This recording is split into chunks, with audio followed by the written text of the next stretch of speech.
Man, we got a busy show today. We got schedule changes. We've got Will Fuller suspension. And, of course, we have the waiver wire. And waivers aren't even running until tomorrow night. But we're still going to give you a sneak peek. We'll update you accordingly on Wednesday's show. It's Tuesday, and we're still not done with Fantasy Week 12. Of course, you are aware of that. Adam Azer, Dave Richard, and Jamie Eisenberg. All right, Jamie, this is a waiver wire show. We won't get distracted the entire time by the other stuff. Give me a 0 to 10 on the waiverometer for this week's waiver wire. You know, it's an interesting week, obviously, with the Wednesday waiver moves, because you're going to know some of the practice reports Wednesday, which changes some things. Because if Josh Jacobs is out and misses practice Wednesday, it becomes a much more interesting waiver wire period. If Josh Jacobs practices, it becomes a very, very boring waiver period. Well, I should take it back. If take Josh Jacobs out of the equation. If James Conner's not back next week, and one of Benny Snell or Anthony McFarland go off on Wednesday, this running back period becomes a little bit more exciting. But without those guys, it becomes a very boring waiver period. Outside of maybe quarterback and tight end. Yeah, and we'll spice it up. Of course. There are always players. Well, there are guys for sure. Yeah. I mean, look, you have to replace Will Fuller, which sucks. And there are some, things that play. Look, you're down Carolina and Tampa Bay from a bye week standpoint. There's potentially 6 starting wide receivers in 3 receiver leagues there with how those guys have played. So you might need some wide receiver help, and there are some running back options for you, but it's not like there's maybe outside of Deebo Samuel, there's not like this is a must start player at running back or wide receiver this week, barring injury / COVID news. Sure. Okay, Dave, your thought. Hi. There's like, if Josh Jacobs is healthy and James Conner is back, then there's like 1, maybe 2 interesting players at each position. It's not as good as last week's waiver wire. Just not. And it sucks because this is the do or die week. It's okay though, because this means you gotta ride with who got you there, right? With who brung you. Yeah, but it's always fun when you can find somebody late in the year that can carry you. And there's at least one candidate who might be that guy. Overall or at each position? Oh, at overall, one guy who might be able to carry you, but it's going to take a leap of faith and not worth the fab overspend to get him. It's on Cam Akers, right? That's the guy. The other part of this, though, Adam, is to what you just said. We're getting some healthy bodies back, which is nice. I mean, last week it was Eckler and Mostert. This week it could be Swift and Gaskin. And that's fantastic if those guys are 100%, especially for Swift. My gosh, what a great setup for him, especially if Akeem Hicks is out for the Bears. They couldn't stop anything against the Packers on the ground. So, I think it's a great setup, obviously, to have those 2 guys back and, Gaskin taking on the Bengals. I mean, let's go. Yeah, that'd be great. And maybe Julio back this week, maybe Todd Gurley back this week. Maybe David Johnson back this week too. Any indication on Kenny Golladay? It'd be nice. It certainly would be nice to have him back because it ruins 2 players. It ruins Golladay and it ruins Stafford. Yeah. In this case, it would just ruin Marvin Jones. We'll take that trade-off to get Golladay and Stafford back. All right, so let's talk about the top priorities. We'll discuss the Baltimore situation. If you're not aware, waivers are running tomorrow night, and this game, if it's played before Sunday, it's going to count for Week 12. So you do not have finality. You do not have a conclusion to Week 12 yet, and you won't have it until that game is played, unless it keeps getting pushed and pushed and pushed until Sunday or later. And waivers will keep getting pushed and pushed and pushed. Oh, will they? Yes. Well, they have to have standings. Do you have an option as a commissioner to run waivers tonight if you want to, or do they have to run tomorrow? I would imagine you could do it manually, but I don't think you could do it. At least I can only speak for CBS and what I was told. You would have to do it manually. You can't. They won't process waivers until there are standings for your fantasy league because they can't. What about They wouldn't have the order, but unless they're just using the current order. But what? Okay, so do you have to, as a commissioner, do you have to go into your commissioner tools on CBS and uncheck Tuesday night? No, you don't. They are not running. CBS is not running waivers on Tuesday night. Okay. So, okay. Commissioner, fantasy player, whatever the case may be, CBS does that for us. All right, good. So they process the waivers, whatever box you have checked. So I play in 20 fantasy leagues. 15 of them or so are on CBS, and 2 of those leagues run waivers first time Wednesday night. So that is how it's set. The box is clicked for Wednesday. It's not clicked for Tuesday. Most of the leagues that we play in together, the waivers run on Tuesday. The box is clicked for Tuesday. If the box is clicked for Tuesday, don't even worry about it. Just make sure the box is clicked for Wednesday. If it's not, that's the key. Click for Wednesday. Oh, it has to be clicked for as long as the game is played Wednesday. Wednesday. If not, so you have to go in and click it for Wednesday, you're saying? You have to have it checked for Wednesday. Dave had a great tweet about it. Just go check Dave's Twitter feed. You can see what he did. He gave you a simple 3-step process. It's very easy to follow. One of the steps is done, so it's more like a 2-step process. Yes. All right, I'm going to do it right now. I referenced it for the waiver column. It was very succinct. Just so I don't forget. All right, that's really, really important. Click your little commissioner tools. There's a gear and a C at the top right if you're the commissioner. Go to transaction policies, right? Transaction policies. Yep. Doing it right now. Yeah. And then, okay. Well, I'm in 2 fab leagues. So if you're in a fab league, it says night fab run. They're all clicked. So it's already set. Yeah, it should be already set for most people, but it's worth the commissioner just triple checking to make sure. And if anybody has any other questions about it, tweet me, email me, whatever. Okay. And the way that it also works for those of you that do first come, first serve after waivers run. So I had this question just to make sure I got clarity on it. Tuesday night after 2 a.m. Eastern, which is typically when waivers run in CBS Sports Leagues, it's not first come, first serve. It's same as it would be on Wednesday night as it would be on Tuesday night. So if you're a crazy lunatic like me, who's usually up at like 2 a.m. Eastern, and you see waivers go through, and then there's like, oh, why didn't I pick up this guy? I like him, or this DST for next week, or beat the waiver wire, any of those things, and you don't want to spend any fab, that's typically when you can get some players that you think are going to go through.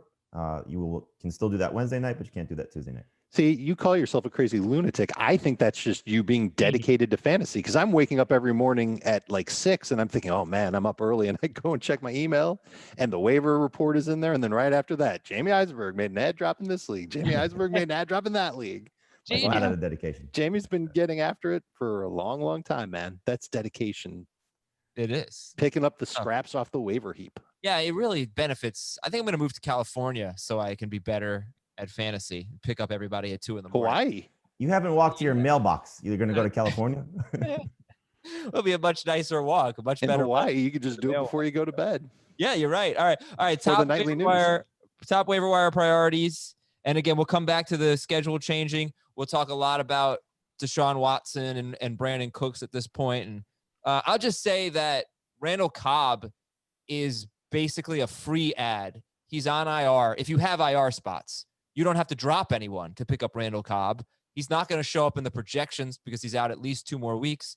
Maybe it's a nothing ad, but it's just stashing someone. And perhaps he comes back in the fantasy playoffs and he's the number 2 wide receiver for Houston. So it's, you don't have to make it your number 1 priority, but I think stash him in an IR spot if you can. Cam Akers is one of the top priorities. Jamie, who else are we looking at? I think you got to look at Devontae Booker and Benny Snell. Again, we're going to probably change that by the time we get to Thursday, potentially change that by the time we get to Wednesday night, I should say, excuse me. Because if we get positive reports on Josh Jacobs in practice on Wednesday, if he practices on Wednesday, I think Devontae Booker is off the table. But if he misses practice on Wednesday, which is probably going to be what happens, because why would they make him practice 3 days after hurting his ankle, which would just look like a horrific injury? Yes, thankfully, the reports are positive, but I mean, we know how this goes. We know this is a guy that's got an injury track record. And so last year was a pretty clear indication. He missed 3 games of the final 4, and Deandre Washington was an absolute star. So there's several situations like that. You have, again, we said Myles Gaskin may be coming back. DeAndre Swift may be coming back. If those guys don't come back, you saw what Kerryon Johnson and Adrian Peterson did on Thanksgiving. Wouldn't be an easy matchup for them, but still something that could be productive again if Akeem Hicks is out. And then if there's no Myles Gaskin back, DeAndre Washington seems to be the guy that the Dolphins are going to turn to, because Matt Breida had a bad fumble against the Jets and DeAndre Washington was the one killing the clock. Those guys aren't must-start options. I look at those other 3, Akers being, as Dave said, a down-the-road type of guy. But if Devontae Booker starting for the Raiders against the Jets, he's a must-start running back. And if Benny Snell's starting for the Steelers, maybe it's Anthony McFarland, I think that's a borderline must-start running back against Washington in Week 13. What about Frank Gore, who no one really wants to start, but I'm at the point in my life where I just want fantasy points on my team. And I don't care if I'm starting. I don't care if I'm starting one of you guys. I need points, and I know he's going to play a lot, and I know he's taking on the Raiders. I think if I really had to like, if Devon, I agree with you on all the stuff that you said about Booker and Snell. If they're not worth picking up, if Jacobs practices, if James Conner's back, I'm down to Akers and Gore as my top 2 picks. And if you want to throw DeAndre Washington in there too, you can. But I think I feel safest with Gore because I know he's going to get a decent workload. He had a couple of flashy runs against Miami, and now it's a big workload against the Raiders. I'm kind of excited about adding he could Frank be a flex. Gore. I guess, I'm just looking at the order I gave Adam, and obviously this is never set in stone when we do the show, is I have Gore behind the Falcons guys. I think Gore's a safer option than them if Gurley's out, just looking at their matchup against New Orleans. So yeah, Gore's probably in a better spot than those guys. But like, for example, if you tell me Jonathan Taylor's out, I would much rather start Jordan Wilkins against the Texans as the backup guy, quote unquote, than Frank Gore taking on the Raiders. Yeah, well, Taylor's supposed to come back, right? I mean, we hope so. I mean, you just never know with the COVID stuff, right? We don't know if he was positive or if he was near somebody who was positive. That's the thing. There's to Dave's point, Frank Gore, is going to play, right? So if you want, whatever level of production you think he's going to give you, that's fine. I just don't think of him as somebody like if Booker starts, if Snell starts, what Akers can be. Again, I'll take Jordan Wilkins over him in that matchup against the Texans because they can't stop the run at all.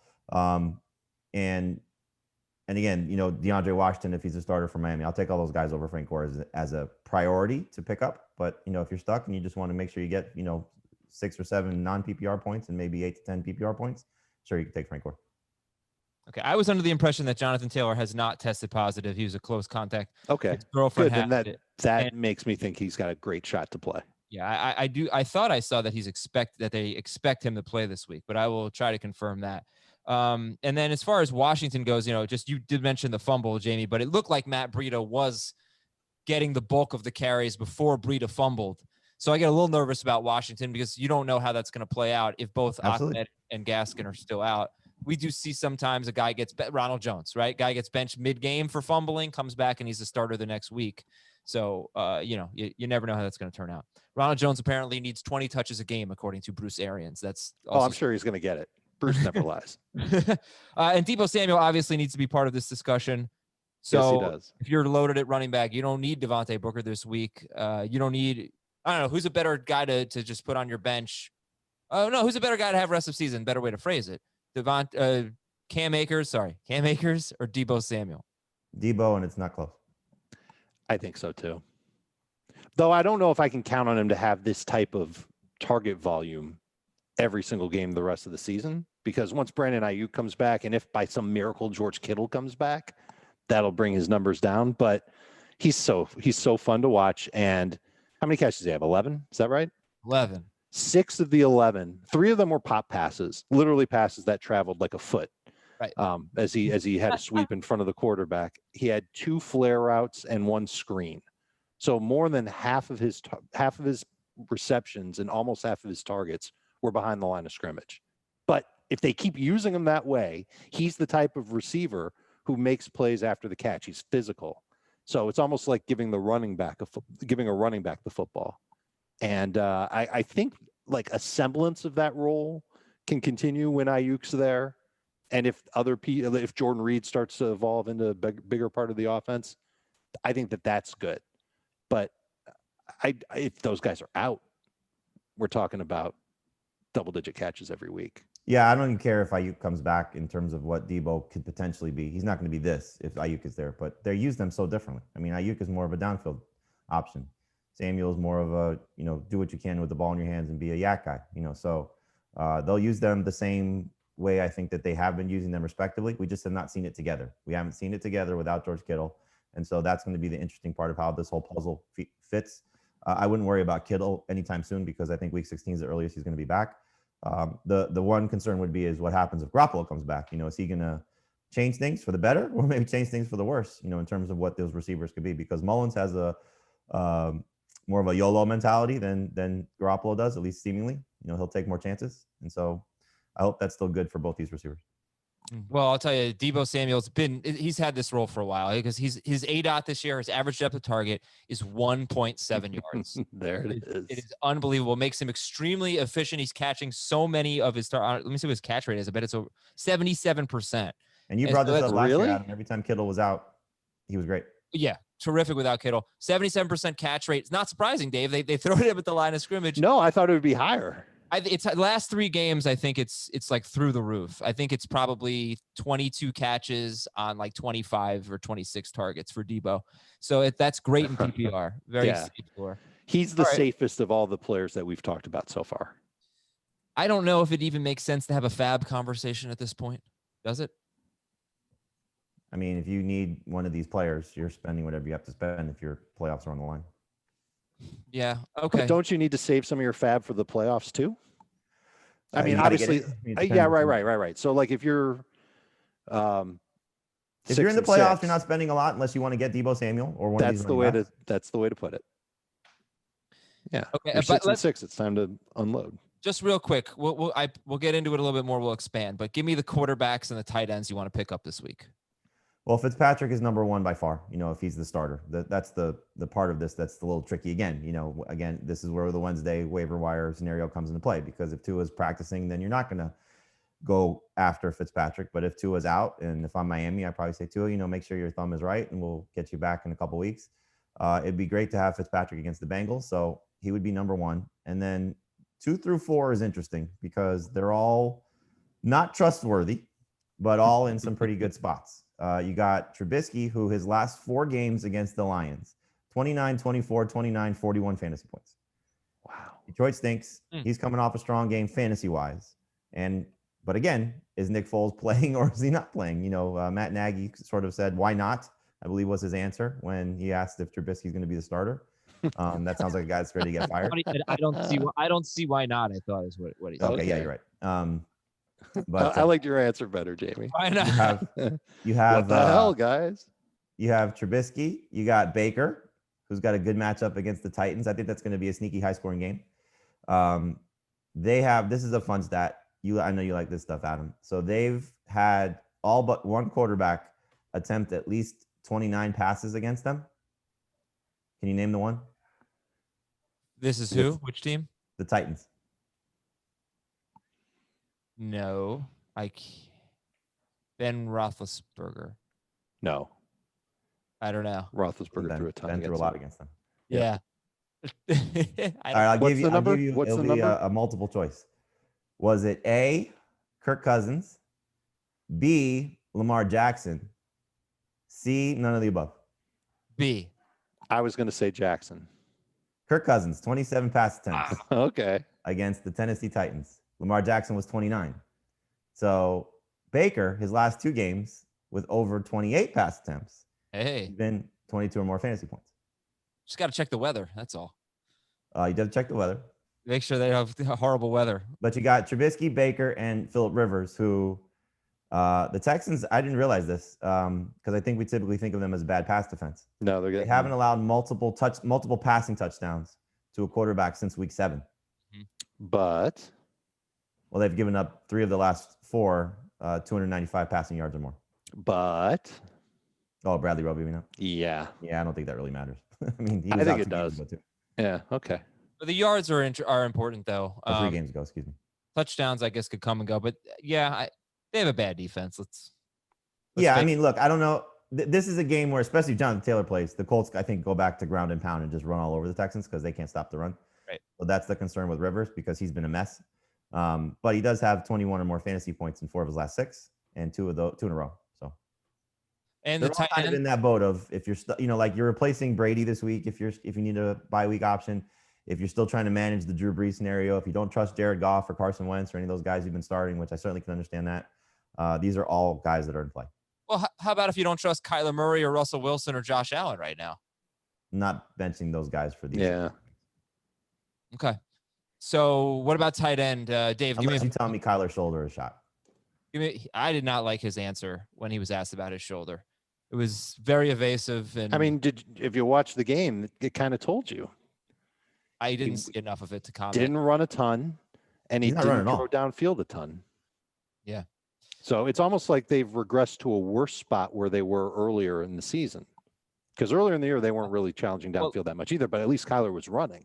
In my 2 Kyler leagues, I think that for the first time this year, other than his bye week, I think I am going to be looking to pick up a quarterback just to give myself the option, and see how the week unfolds a little bit. But I would like to put Ryan Fitzpatrick on those teams and like I said, give myself the option to go another direction. I guess I'm sorry to back up. I thought we were talking about the other 3 guys. Fitzpatrick is definitely in play ahead of those guys. Oh yeah. I don't have it ranked that way, but I can certainly see where you're coming from, Adam, that if you want to get away from Watson, you want to get away from Kyler, maybe Josh Allen also, then you can look at Fitzpatrick. What about Wilson? You don't put him in that group? No, because I think, he's still healthy, and the Giants defense, I think the strength is still in the run defense. I got to tell you, this feels like the type of week where we all rush to Ryan Fitzpatrick and he lays an egg. It happens like once a year. Hasn't happened though with Miami very often though. I know, but it didn't happen last year. There wasn't a game last year where we were all over him. I'm sure there was, but it hasn't happened often. Parker left with an injury. That was the Jets game. And he struggled, but once he got going, he pretty much didn't. And he's been 20 points or more every week except for week 1. I think the big concern you would have is like they'd run all over the Bengals, but their run game is right now. That'll make you feel better about starting Fitzpatrick. He's also in the YOLO mode of, he said this when he got benched. He said, I guess I just started my last NFL game. And then he got a gift to play against the Jets again.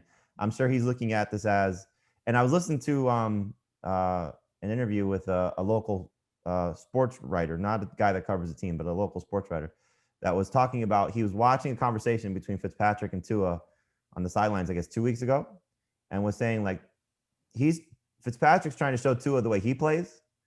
And Tua's like, I don't play that way. Fitzpatrick, and I heard him in the interview after the Jets game saying how he loves throwing to Parker because he's one of the best receivers he's ever played with at 50-50 balls. That's not Tua's game. Tua is so used to playing in Alabama where everybody's wide open and he anticipates, throws. Fitzpatrick's not a guy that anticipates throws. He just puts the ball in places where he gives his receivers a chance to make plays. And so that's why I think like Fitzpatrick's obviously better for Parker. But in Fitzpatrick's mind, how he approaches the game, I think he's going to go out there and have a good game. Okay. All right. We got to get to tight ends here. So Dave, give me a few tight ends. Yeah, I've got a list. It's not necessarily the preferred order. Happy to hash it out with everybody, but Dalton Schultz is at the top. Only because he's taking on the Ravens. We don't know what the Ravens defense is going to look like by the time that game happens, whatever month that's in. He's first. Logan Thomas is second. Against the Steelers, don't really love that matchup either. I love Austin Hooper's matchup against Tennessee, but it's Austin Hooper, and he's basically a touchdown or bust tight end. Other guys are Jordan Reed, Trey Burton. Here are two tight ends where, let's again, if you're following the news. When you name the guy that JB has number 1. You haven't done it yet. Well, there's 2. For me, and maybe neither of the guys are who Jamie has. Kyle Rudolph is one, but it's contingent on whether or not Adam Thielen plays and whether or not Irv Smith plays. Yeah. So you've got to see if they practice on Wednesday. And number 2 is Jordan Akins, who has a little bit of a downfield element to his game for Houston. Dropped a touchdown last week. That was ugly. Maybe someone in deeper leagues that you speculate on. Okay. So Jamie likes Rudolph the best, but I would like Rudolph the best too if we knew that those guys were out. Okay. Yeah, for me, it doesn't really matter so much with Thielen. It obviously helps if Thielen's not there. But Irv Smith, the last 2 times that he's missed, he's got at least 6 targets in both those games. And he's taking on Jacksonville. They stink. But actually, they've gotten so much better. I don't think it's like 5 or 6 weeks in a row where it's less than 35 yards. No tight ends. What'd you say? Sorry. You're saying the same thing about the Bengals and their defensive tight ends, too. Yeah, Jacksonville's allowed 9 touchdowns to tight ends on the season, 2 in their past 4 games. Yeah, I know. I feel a lot better about Rudolph's role. I feel okay about it if Irv Smith isn't out there. I feel really good about it if Adam Thielen isn't out there. Yeah, I mean, he's still the guy I'm going to go to first if we get practice reports on Wednesday that Smith's not there. And here's the thing. Schultz is somebody that is just not trustworthy. He's had 1 good game since Dalton took over, and it was the late touchdown 2 weeks ago. Mm-hmm. I can't buy into him against Baltimore, which is going to seemingly get some guys back. Whether they get everybody back, who knows? But, that's a defense that I think is going to be very pissed off and angry after what's happened to them facing that Dallas offensive line, which is a disaster. So, yeah, Schultz is off the table for me. Hooper I like a lot. I think it's a good call. He's he showed some life in some better weather last week. He had to, led them in targets 2 weeks ago or receptions 2 weeks ago. Thomas is a good call. Akins is a good call, but Dalton Schultz is not somebody I'm picking up. That's fine. The other thing I would say is if you go for Rudolph on Wednesday and by Friday it's Irv Smith's back and Adam Thielen's back and you're not feeling confident enough to start Rudolph, literally you can take any of the other names that I told you. They're gonna, at least one or two of them will be on the waiver wire still. So you can drop Rudolph if you don't want to use him and go and get one of those other guys.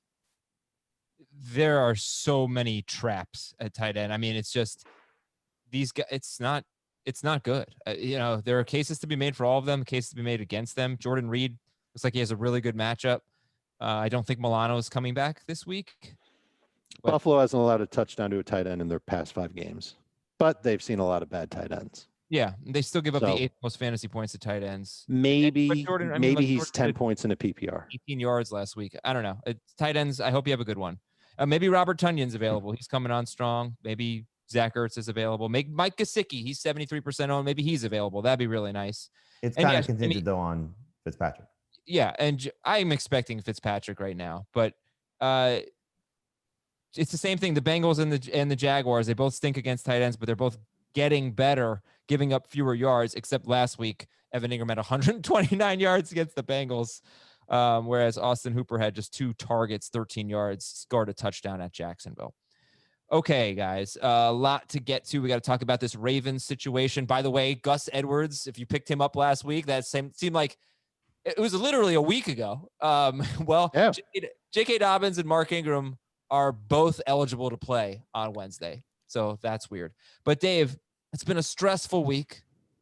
All this news, all this craziness, tweets, podcasts, HQ. You've had a busy week. You, my friend, need a moment to chill. What do you reach for when you need to chill? I reach for the mountain cold refreshment of Coors Light. It's made to chill. And this has been a go type of week, man. There has not been a break at all.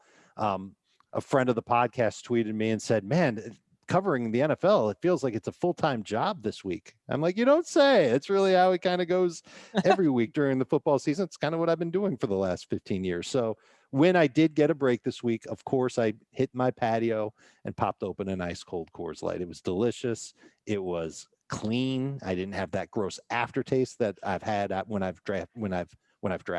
When I've selected a craft beer in round 1 of my, I want to have a different type of beer league. Wow, that was bad. Love those leagues. Yeah. Well, you know what leagues are great? The ones where you just don't have to think about the picks and your number 1 overall choice is Coors Light. That's what I did, and it was perfect. It was a perfect way to end my weekend and start getting ready for the next week. All right, so that's the beer that Dave chooses when he needs to unwind. When you want to hit reset, reach for the beer that's made to chill. Get Coors Light in the new look delivered straight to your door at get.coorslight.com. GET, get.coorslight.com. Celebrate responsibly. Coors Brewing Company, Golden, Colorado. So Baltimore-Pittsburgh tomorrow at 3:40 p.m. Eastern.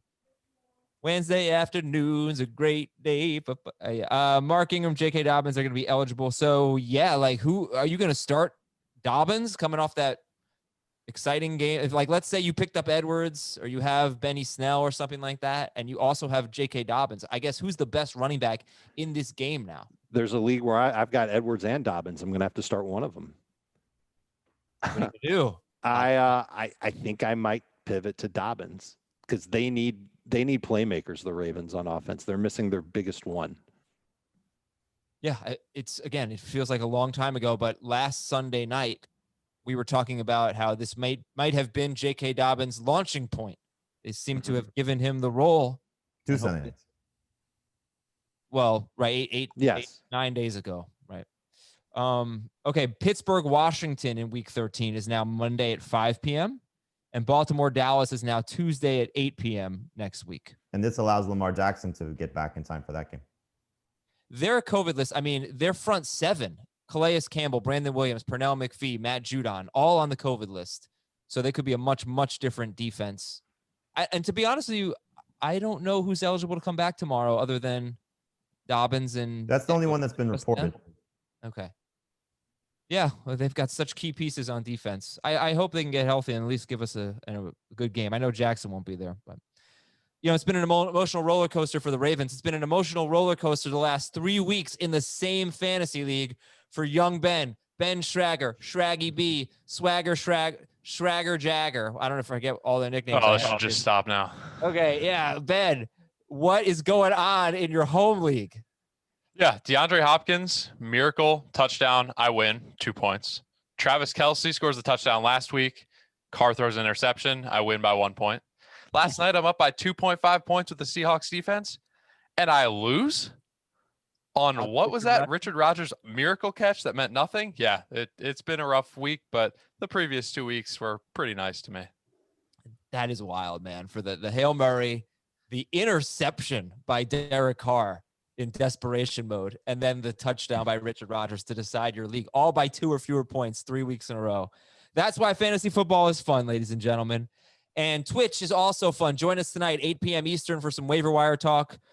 Twitch.com/FF today. And make sure you're watching HQ. If you don't see the noon show, today, tomorrow, and Thursday, it's at 1 p.m. actually. So Thursday is at 1:30 p.m. We're going to do a extended NFL pregame show that will have some fantasy elements to it. Wednesday or Thursday? Wednesday. I'm sorry. Wednesday. Okay. So 1:31. Is that what you're saying? Tuesday, Wednesday, Thursday? I don't know Thursday's time yet. Okay. Stay tuned, ladies and gentlemen. Yes.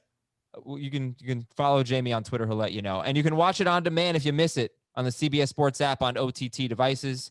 Go to the CBS Sports app, scroll down till you see the familiar faces of fantasy football today.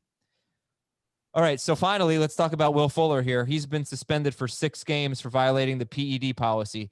What does this mean for Deshaun Watson? What does it mean for Brandon Cooks, Dave? It's not good. We're talking about a guy who represented about a quarter of Watson's completions, a quarter of his yards, and a third of his touchdowns. He was a huge piece of the Texans offense. He stayed healthy all year. Maybe this is why, or this is how. Now we know why he didn't get traded. But it definitely takes away the biggest element of this Texans passing game that we all saw on Thanksgiving, and that's the deep ball.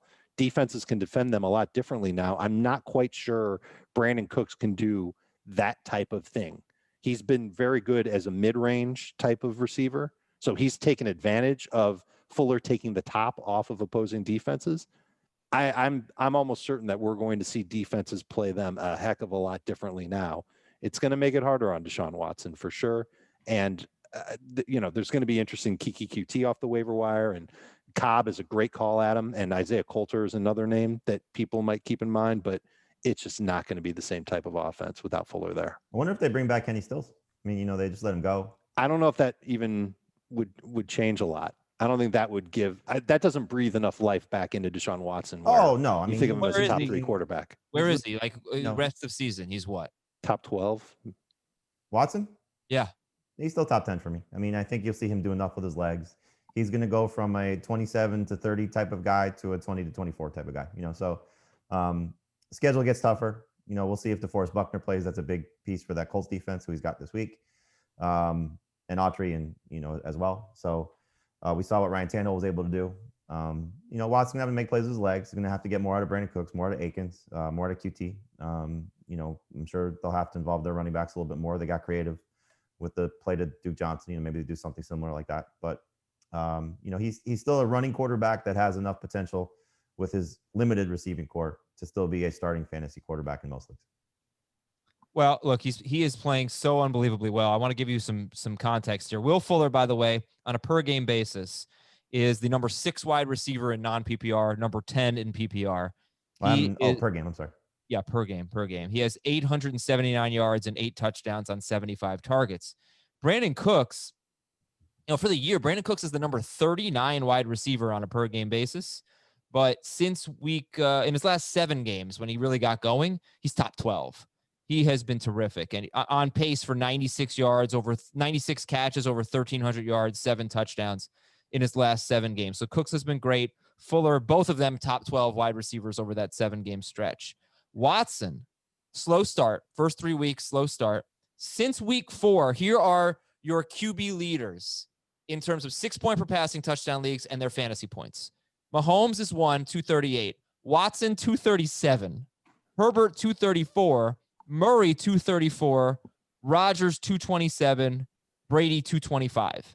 And Wilson actually not really that close because his best 3 weeks were pretty much his first 3 weeks. Since then, Mahomes and Watson are tied. Mahomes has one more fantasy point. That's how good Watson has been since week 4. So it's disappointing. But he's played so well. Hopefully he can do what Aaron Rodgers did and, be good without Devontae Adams. But it's remember when I said about Watson at the beginning of the season that I thought he was going to have an MVP campaign preseason if those two guys stayed healthy, of Fuller and Cooks. And we said it was going to be a tough start to the season, obviously, with that schedule.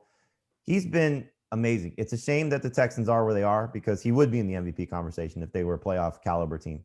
And he, for what it's worth, he's played them back into, back end contention. They're not going to make it by any stretch because their schedule's so tough and their defense is not good. They'd have to win out to have a chance. They'd have to win out to have a chance. They have to get 97 and hope for a lot of things to happen. But he's played at an MVP pace. He's justifying his contract. He's, justifying the fact that he can get by without DeAndre Hopkins, but he can't get by to the same level without Hopkins and Fuller. It's just unfortunate. And for Fuller, for dynasty purposes, this is really, tough to gauge now because he's going to miss the first 2 games of next year. He's a free agent going into this offseason. This benefits the Texans because they could probably get a hometown discount, if he wants to stay there, which I hope he does because you see what the report is. And by the way, if whatever he was taking allowed him to do this, sign me up. Should allow him to do it again. All right. Well, we do have to get back to the waiver wire. I'd love to talk more about this. Maybe tomorrow we will. But will you start? He's got the Colts, Bears, and Colts in his next 3 games. Deshaun Watson. Will you pick up Ryan Fitzpatrick and start Fitzpatrick over Watson this week? I'm not there. I can't do that. No, but if you Fitzpatrick got a tough match. They get Kansas City in week 14. If Watson struggles this week to a level of just awful football, then you got to panic. But this week, I think you're still starting him, especially if the Colts don't have those 2 guys in Buckner and Autry. Give me your top 3 at each position, and I'll give you some more news and notes real quick. Josh Jacobs, we're waiting on his ankle. It's a sprained ankle, not as severe as we first thought. Could see Gurley and Julio back this week. Bruce Arians said Ronald Jones needs to have 20 touches. Daniel Jones likely to miss some time. He has an outside shot of playing this week against the Seahawks, but you should expect Colt McCoy. Mitchell Trubisky likely to start. I don't see why not. X-rays were negative on DJ Moore's ankle, but we don't know if he'll be available after the bye week. The 49ers are going to play their next 2 games in Arizona. They're not allowed to play in their home state, or in their hometown, rather. Joe Mixon could be back in week 14. I think they're playing 3 of their next 4 in Arizona because they play the Cardinals on the road. Oh, that's interesting. I was wondering what locker room they're going to get when they're the home team in Arizona. That's probably the home locker room. You'd think, or maybe they'll set something else up. I don't know. Joe Mixon, people asking, should I drop Joe Mixon? There was a report he could be back next week, so don't do it just yet. We haven't talked about this, but Darrell Bevell is the interim head coach for Detroit as they fired Matt Patricia. You see what happened to him this weekend? Yes. Darrell Bevell? Yes. No, I did not. Totally funny. So he has 2 daughters, or at least 2 daughters, and both of their boyfriends asked him for their hand in marriage. No way. The same weekend that he was promoted to interim head coach. And then he announced that to the media before the guys could actually propose. That is the best weekend of his life. And it was Thanksgiving. I mean, that's tremendous. What a week for Darrell Bevell. Okay, so let's go top 3 at each position real quick. Then we'll do the Eagles and Seahawks game and the Dropometer, and then we'll get even further into the waiver wire. But just so we don't go any longer without saying names that we need to say, and we've talked about a lot of names today. Top 3 quarterbacks are Fitzpatrick, followed by Trubisky and Baker for me. Dave? I have the same order. Okay. Top 3 running backs are? Well, as of now, they are Devontae Booker, Benny Snell, and Cam Akers. For me, it would be Booker, Snell, Gore. If I needed a running back for week 13, it's Gore. If I wanted to speculate, it's Akers. In fact, if I really just wanted to speculate and I didn't need a running back for week 13, I would assume that Jacobs and Connor would be back eventually anyway, and Akers would be first on the list. Okay. Wide receiver, we've really only talked about Deebo Samuel, so who else? It's Debo 1. I'm going to go back to Tim Patrick 2, and then Kiki QT just to see what happens there 3. Wow. I don't even feel good about my second and third options. I don't feel good about Tim Patrick because I don't think it's going to be Drew Lock. If it's Lock, then sure. Why would it not be Drew Lock? Because they're signing Pat Shurmur's kid. Like they obviously have some sort of concern about who they're going to have available to play quarterback this week. I would assume that it would be Lock. He's not starting. I would be too, but why are they signing Pat Shurmur's kid? Bad. They are considering punishing these quarterbacks for putting them in that situation that they were in last week. I don't know what that exactly means, but they are really, it seemed they are openly discussing how disappointed they are in their 3 quarterback. Right. Drew Lock issued an apology. Yeah. So if Patrick with Lock, of course. Why? Of course, he hasn't really been that good. No, I mean, just take because away we that know catch. Denver's going to have to throw a ton against Kansas City. Lock will over target him. Hopefully, it'll result in some good numbers. I mean, he's a distant second to Deebo Samuel, to put it in Of perspective. course, almost everybody that we're talking about is a distant second to Deebo Samuel. I kind of like, not this week, but if Daniel Jones gets healthy, I mean, I really think Sterling Shepard, you got to have him in PPR leagues. We just don't know if he's going to be healthy, though. I mean, he could be great with McCoy. He was initially the guy I had second, but it's just so hard to trust with McCoy. I don't mind him with McCoy, but I just feel like his ceiling is 12 PPR points and his floor is 10 PPR points. Mm-hmm. It's totally a 3 receiver PPR. It just feels like, oh, what about Jacoby Myers? You know, Jacoby Myers, 60% rostered. And, you know, let me go back to this because Myers faces the Chargers this week. Chris Harris came off IR last week for the Chargers, and did he just shut down Cole Beasley? Is that what happened? Or is that what's going to happen to Jacoby Myers? They made things tough on both their receivers in Buffalo.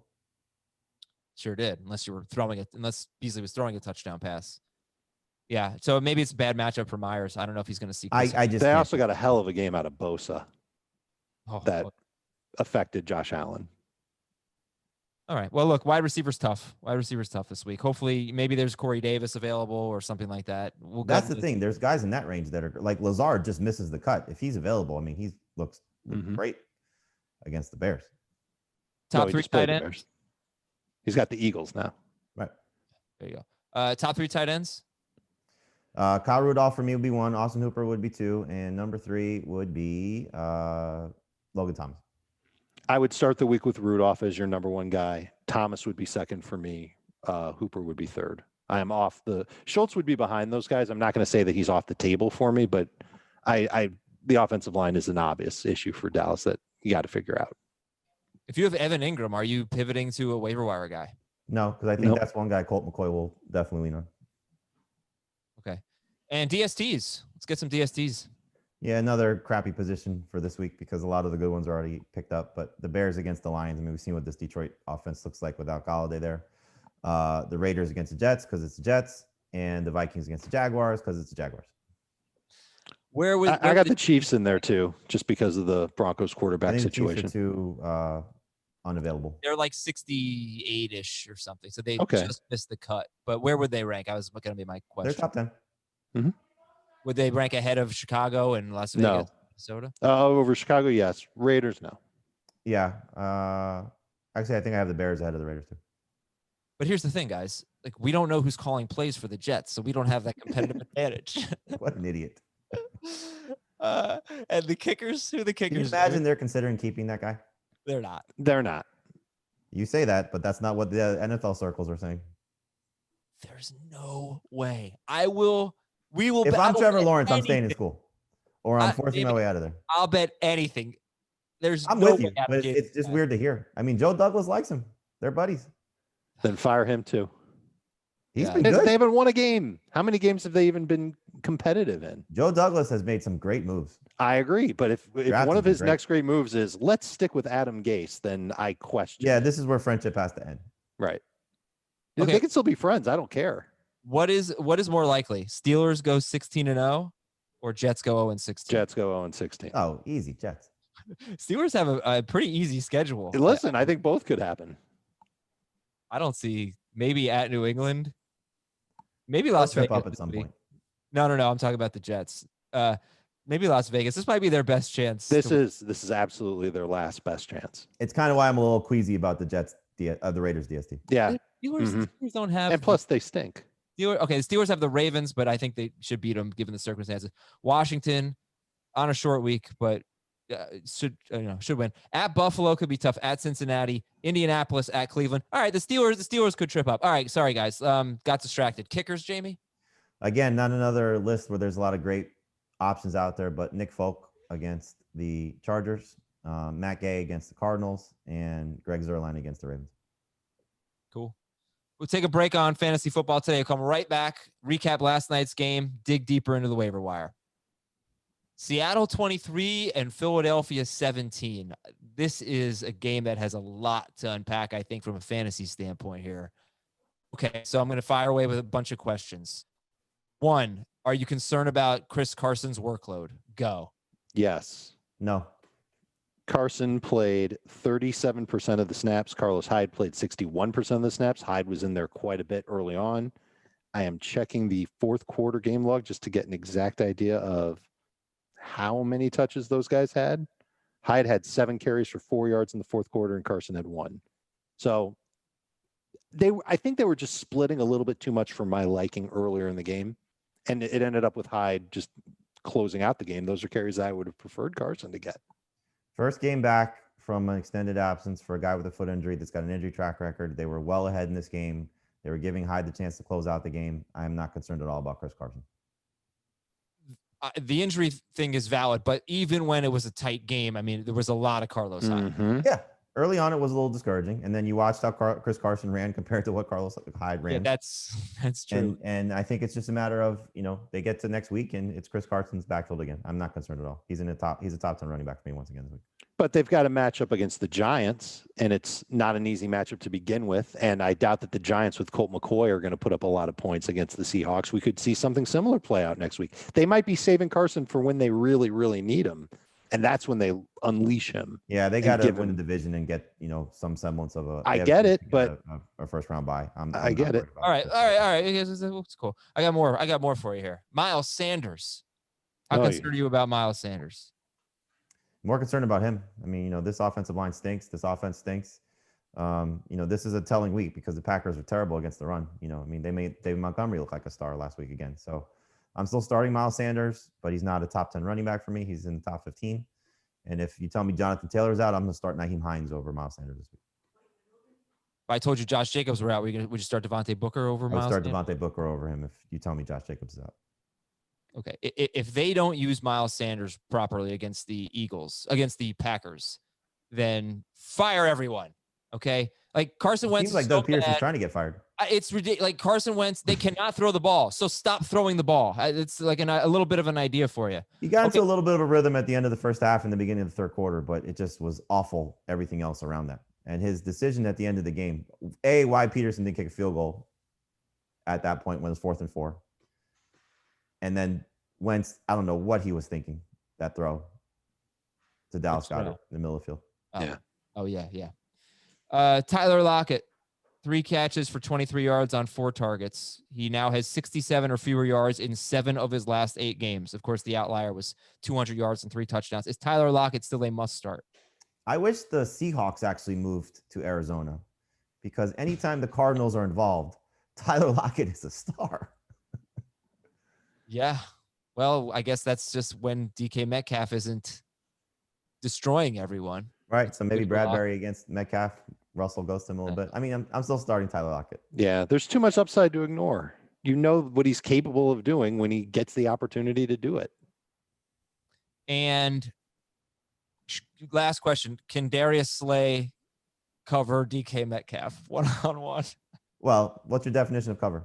Run with him? Yeah, be in the same, be like a fly on the back of his, jersey. Actually, better last question is your thoughts on Russell Wilson, because now let's look at his fantasy points in his last 4 games: 25 at Buffalo, 9 at the Rams, 23 against Arizona, 16 at Philadelphia, threw 31 passes in this game. Not like he played poorly or anything; he just didn't get the numbers. Right. What do you think? I mean, he was a yard away from another touchdown with DK Metcalf, falling down at the 1.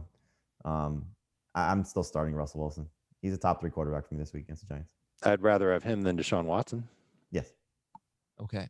The Dropometer, folks. Who are we dropping? 0 to 10. Mike Davis.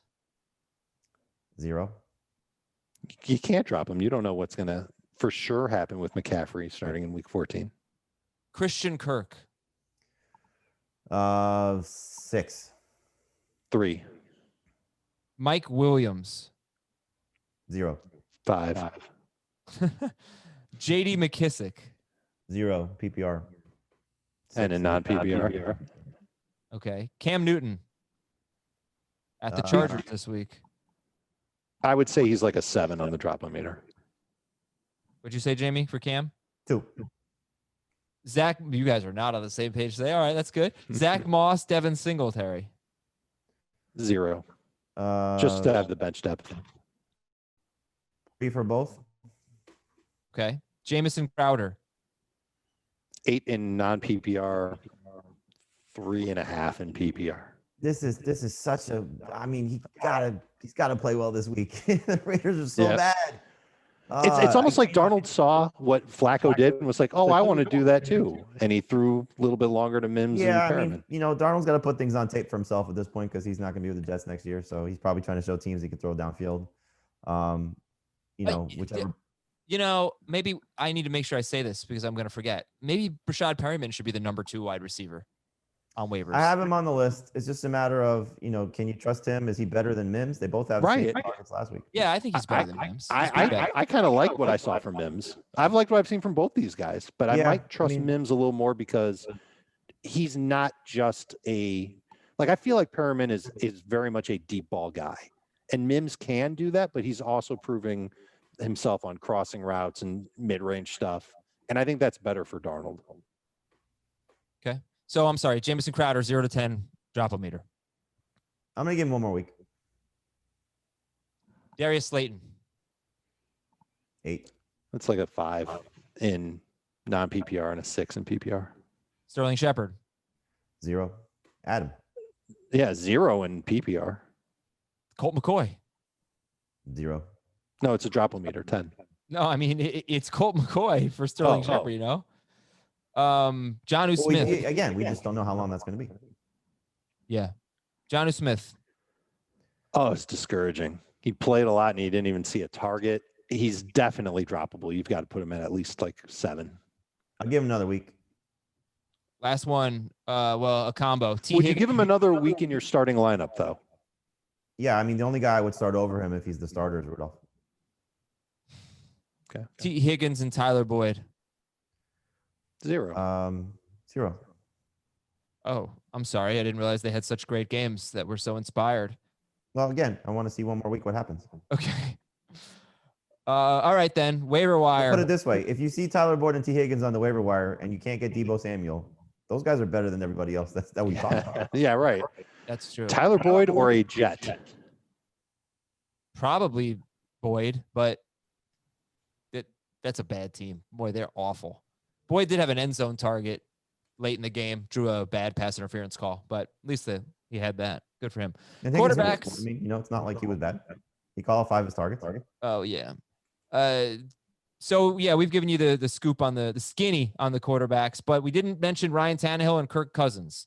Tannehill is 84% roster, so he's probably not available, but he's got now the soft part of the schedule has arrived. Cleveland, Jacksonville, Detroit, Green Bay, and Kirk Cousins. How would you rank him with Fitzpatrick and Trubisky, et cetera? He would be number 1. He'd be number 2 for me. Fitzpatrick would be 1, and then Cousins 2. What about Matthew Stafford? What if he gets Golladay back? He's 72% rostered. I left him out on purpose because like if there's no Golladay, he's droppable. If there is Golladay, he's startable. So he's in kind of that purgatory spot. I think he'd be behind Fitzpatrick, probably ahead of Cousins. Okay. Wow, no love for Cousins. I do like Cousins. He's a top 13 guy for me. Yeah, I've got him top 10. Let's talk about and he's been good. Running backs that might be available in some of your leagues. J.K. Dobbins, 82% rostered. Gaskin, 81%. James White, 80%. And now he faces a matchup with the Chargers. Only 3 running backs all year have more than 23 receiving yards against the Chargers, but they haven't really faced a lot of good pass catchers. Latavius Murray, Jamal Williams. And also, should be said, like, get your handcuff. If you can get your handcuff, get your handcuff. So, yeah, I don't know. Dobbins, Gaskin, James White, Murray, Jamal Williams. Jamie, if all 5 of them are available, who are you picking up? All of them. I would pick up Gaskin first. I would pick up Dobbins second. Huh? All of them. I like that. They're all better than the guys that we've talked about. I mean, that's just the nature of this right now. Well, they're not better than Booker. Well, they're not better than Booker. Booker starting. Depending. But again, it's not like, at least according to the Not all reports, you get Jacobs for 1 week. Gaskin's probably the starter for the rest of the season for Miami, I would assume. Well, that's a great question. What are they going to do when Gaskin and Ahmed are both healthy? They're going to use them both. Gaskin more so than Ahmed. I mean, it hasn't been their MO, so we'll see. Yeah. No, it'll be like 60% Gaskin. The rest of it Ahmed. Gaskin's been pretty receivery. Yeah, that's the role he's going to have a lot on. Receivey. Alrighty, and then how about? All right. Oh yeah, how about the Lions guys like Adrian Peterson, Kerryon Johnson? How would you prepare for them at this point, not knowing the status of DeAndre Swift? I would prefer Kerryon just because you saw what he was able to do as a pass catcher. I mean, Peterson's going to need to score touchdowns to be better than Kerryon again. I don't want to count on that, so I'll take Kerryon over Peterson. But both guys are in play as flexes if there's no DeAndre Swift, especially if there's no Akeem Hicks. If they are on your waiver wire right now, and they just took on Houston and no one in your league went to pick them up, then no one's going to make a big move for them. What Dave said about Frank Gore, it's the same thing. If you just need points, those guys are going to get you points. Gore's in a better spot because he's by himself, essentially. Right. But, those guys are the same type of caliber of players. If you want to bank on the I need numbers game, then Frank Gore and the Lions guys are worth it. If you want to bank on upside, you are not picking up any of these guys. Wide receivers. So the ones that you got to cross your fingers to see if these guys are available. Brandon Ayuk, Corey Davis, Cole Beasley, Nelson Aguilar, Michael Pittman, and Alan Lazard. So again, it's Ayuk, Corey Davis, Beasley, Aguilar, Pittman, Lazard. First of all, if you have them on your roster, how many of them would you drop for Deebo Samuel? All. Aguilar and Pittman for sure. Beasley probably. Ayuk is interesting, man, because I want to see how those two guys look together. Ayuk might be better. They had one game together, and Ayuk had the better game. He had 100 yards, I think, right? That was a kill, right? New England game? Must have been. I will confirm that because I'm pretty interested in that. And then Corey Davis is 11 or more PPR fantasy points in 7 of 8 games. He's really good. Actually, no. I think it's 10. It's 10 or more in 8 of 9 games, I think. Let us down last week. Couldn't get that last point. Yeah, he had 10 last week. So now we get Cleveland. Browns with the depleted secondary. We don't know if Myles Garrett will be back. And Jacksonville, and then Detroit. Mm-hmm. So Corey Davis or Deebo Samuel, who you got? Still Debo. This one could come down to, do you want to save your fab points or not? Because I don't think there's that much difference between them. Debo's got a higher ceiling. But if you want to save your fab points for the playoffs, I wouldn't spend it to go get Deebo Samuel if I have Corey Davis. Nelson Aguilar this week against the Jets at the Jets. The Jets have allowed 98 or more yards to a wide receiver in 5 straight games. Could that be Aguilar? I mean, it was Renfro, it was Ruggs, it was Aguilar, kind of even last week. But, trying to get Ruggs going. Is Aguilar a keep or a drop or what right now? If you can get Debo or these other guys, you're dropping him. The other guys meaning the ones above the 65% threshold. I love him, but he drops a pass every game. He dropped a sideline route last week. He's droppable. Okay, well, it's a good matchup. Jets. Don't drop him this week. Right. Well, I don't know if I can start him this week. Play him this week against the Jets. They've allowed 7 pass plays of 40-plus yards. That's a lot. Ruggs. Riggs. Well, if it's Ruggs, that's annoying. I'll just say that because Aguilar's been much better than Ruggs, but it could be. Maybe they get him going. All right, and then other guys to know. So you've got Debo, you got Tim Patrick, who Jamie likes. You got Kiki QT, Rashad Perryman and Denzel Mims, Sterling Shepard. Darnell Mooney got 9 targets. He's had 9 or more targets in 3 games this year. He hasn't done anything in any of them, basically. Sammy Watkins is on this list. Hunter Renfro. Colin Johnson had a big game for Jacksonville, 96 yards and a touchdown. Gabriel Davis caught a touchdown, 79 yards. Yeah. Those are names. Those are players. There are people too. Davis is interesting because he gets more playing time with John Brown out. All right. Anything to add there, Jamie, or just move on? I wish there was other things to add, buddy. I wish there was. There are tight ends. The thing that we may get to, and I guess I should say this, is I'll probably update the column Wednesday. If we get to Wednesday's practice report and we find out some things have changed with other players, other teams, I'll update it for people making their waiver moves Wednesday. Okay. Tight ends, Dallas Goddard could be available if he is. I mean, 75 yards and a touchdown, 2 straight games. Mike Gesicki, great matchup against the Bengals and better with Fitzpatrick. And Zach Ertz. All right, so who's going to be the best Eagles tight end going forward? Got to bank on Goddard at this point, just from the standpoint of they're done at this point. I know they're still mathematically alive in the NFC East, shockingly. It's so funny. If you look at the projected draft order for 2021 and the NFC East standings, they're mirroring each other. It's crazy. Goddard is their future. They're probably moving on from Zach Ertz. I can't imagine they go away from Goddard too much. So you got to look at Goddard as that guy. Okay, so if Robert Tonyan and Zach Ertz are both available in your league, in your 10-team league, who would you pick up? I'm picking up Tonyan because I know he's going to play against Philly this week. The thing about Tonyan, though, is he's played well the last 2 weeks. He's got 5 targets. It's not like he's being, heavily used. It's just he's finding the end zone. Kyle Rudolph, Austin Hooper, Logan Thomas, Trey Burton we didn't talk about, Jordan Akins, Jordan Reed, Dalton Schultz. It's not great, but Trey Burton at Houston this week, and he had a pretty good game. 42 yards and a touchdown on 6 targets against Tennessee. And he threw a pass. Yeah. So what's your interest level in Trey Burton? It's moderate. He's not a priority. Akins should be ahead of him. I just didn't give you the right order. So it's, Logan Thomas has, been very consistent. He just doesn't see a huge volume. You'd like to see that go up a little bit, but I'm going to guess they're throwing a lot this week against the Steelers, so that should help him. To me, it's Rudolph and Hooper are the 2 best guys, and Hooper is probably not available in most leagues. So Rudolph is 22% is his roster percentage. He's going to be available. Akins is 17%. So those 2 guys, you could see what the upside is. Rudolph short term, Akins potentially long term. So if you're looking at from that standpoint, those 2 guys might be the best. All right, and obviously with Will Fuller out, and we'll see what Darren Fells' situation is. But if he played. I'm sorry. So I thought he was questionable, but okay. Darren Fells is good to go then. I'm sorry. I got confused. We were excited about Akins last week because he was coming off a 6 for 8 because of Cobb and Stills, right? Not because of not because of Fells. And it wasn't just you dropped 2 touchdowns.